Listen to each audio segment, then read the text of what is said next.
అదిగో అక్కడ నిండుగా నవ్వుతూ మాట్లాడుతుంది చూసారా? ఆమె పేరు కాంతం. ఆమెకి 2 కొడుకులు. పెద్దవాడి పేరు భరత్. అదే ఊళ్ళో రైస్ మిల్ నడుపుతూ ఉండేవాడు.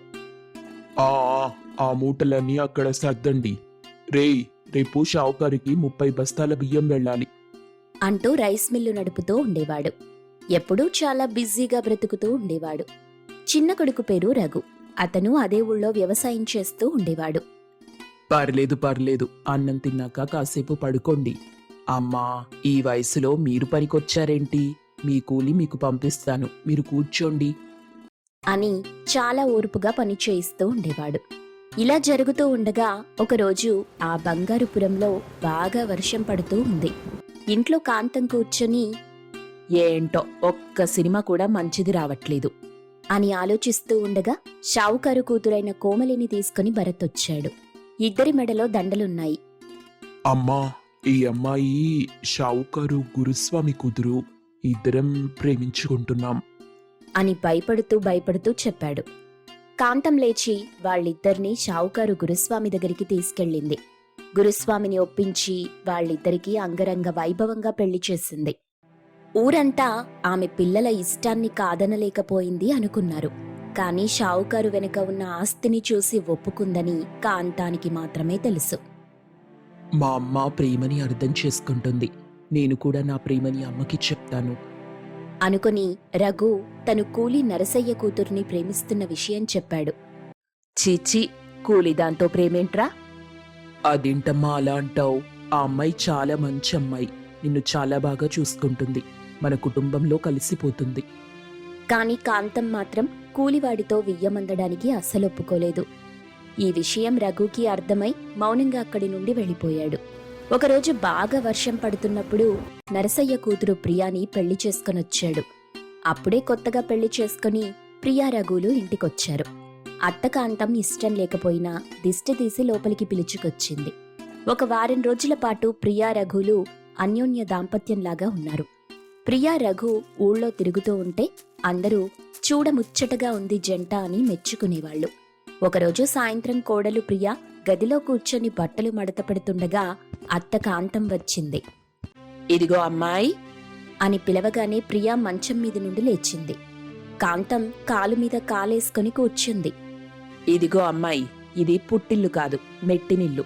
ఇక్కడ 7 గంటల దాకా పడుకుంటాను, ఎప్పుడూ టీవీ చూస్తూ ఉంటానంటే కుదరదు. ఇక్కడ నేను చెప్పిందే జరుగుతుంది అని తన షరతులు మొత్తం చెప్పింది. మళ్ళీ నన్ను రాకాస్ అనుకుంటారు. అవన్నీ ఎందుకు? అందుకే ముందే చెప్తున్నా అని మొత్తం చెప్పింది. కాంతం చెప్పే ప్రతి మాటకి ప్రియా తలూపుతుంది. నా కర్మ, అందరూ నా ఇంట్లో తిరుగుతూనే ఉంటారు అనుకొని అక్కడి నుండి వెళ్ళిపోయింది. తర్వాత రోజు నుండి ప్రియాకి చుక్కలు కనిపించటం మొదలెట్టింది. ప్రియా ఉదయాన్నే నిద్రలేచి పూజ చేసి ఇల్లంతా ఊడ్చి ముగ్గు పెట్టేది. కాఫీ పెట్టి అత్తగారిని నిద్రలేపేది. అత్తగారు కాఫీ తాగి, ఈ కాఫీ ఏమంత బాగోలేదు. కాఫీ పౌడర్ కొంచెం ఎక్కువ వేసి, చక్కెర కొంచెం తక్కువ వేసి స్ట్రాంగ్ కాఫీ ఇస్తే నిద్ర మత్తు వదిలిపోతుంది అంటూ కాఫీ దగ్గర నుండి తప్పులు వెతకటం మొదలెట్టింది. పెద్ద కోడలైన కోమలి మాత్రం 10 గంటల దాకా పడుకునేది. ముగ్గేస్తే గుమ్మం నిండుగా ఉండాలి, పసుపుతో గుమ్మాలు కలకలలాడాలి అని ఏదో ఒకటి చెప్తూ ఉండేది. మధ్యాహ్నం పూట కాసేపు పడుకుంటే ఆడిపోసుకునేది. వంటలో ఏదో ఒక వంక పెడుతూ ఉండేది. పెద్ద కోడల్ని మాత్రం అపురూపంగా చూసుకునేది. ఇదంతా రఘు గమనిస్తున్నాడు.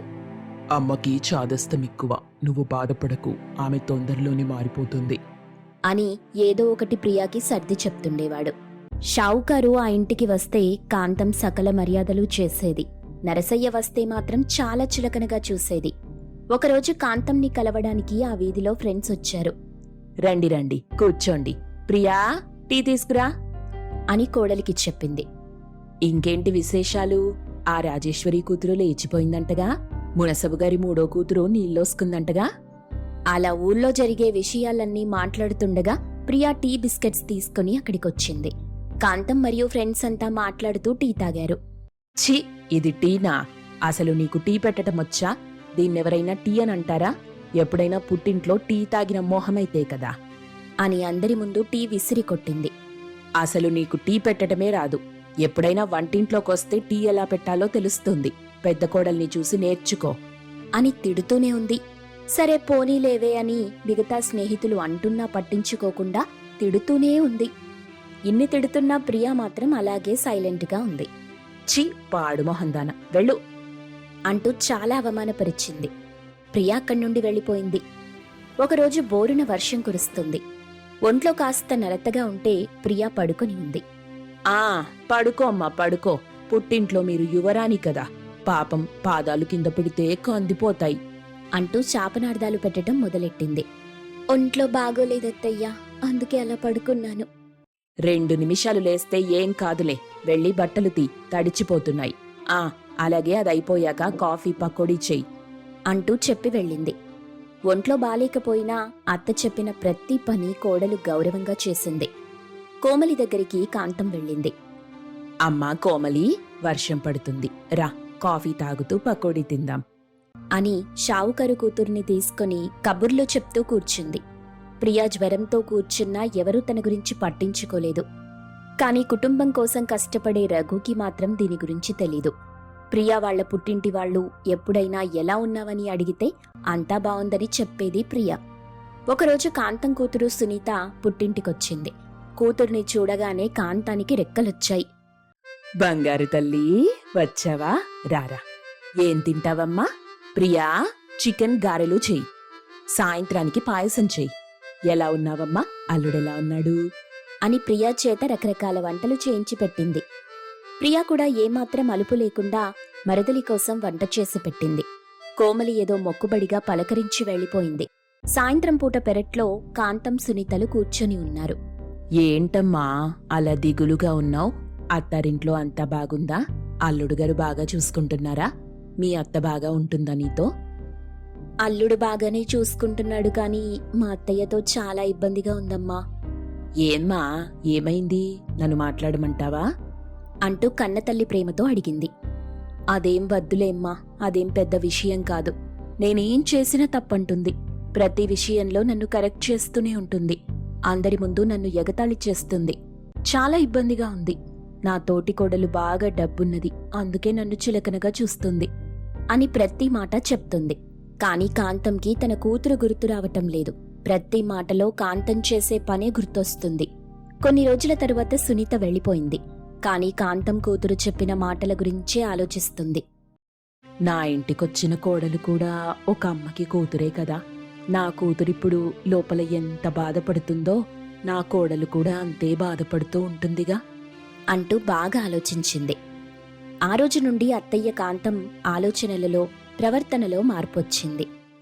అమ్మా, ఉదయాన్నే లేస్తే హడావిడిగా కాకుండా ప్రశాంతంగా పనులవుతాయమ్మా. ఇదిగో చేపల పులుసు ఇలా చేస్తే వాసన రాదు. అబ్బా ప్రియా, ఈరోజు టీ అదరగొట్టేశావు అని తప్పులు ప్రేమగా చెప్తూ, మంచి పని చేస్తే ప్రశంసిస్తూ కోడల్ని కూతుర్లా చూసుకునేది. కోడలు కూడా కాంతంని అమ్మలా అనుకునేది. కాంతంలో వచ్చిన మార్పు చూసి పెద్దింటి పిల్ల అయిన కోమలి కూడా మారింది. ఇప్పుడు ఇద్దరు తోడికోడళ్ళు అక్కా చెల్లెళ్ళయ్యారు.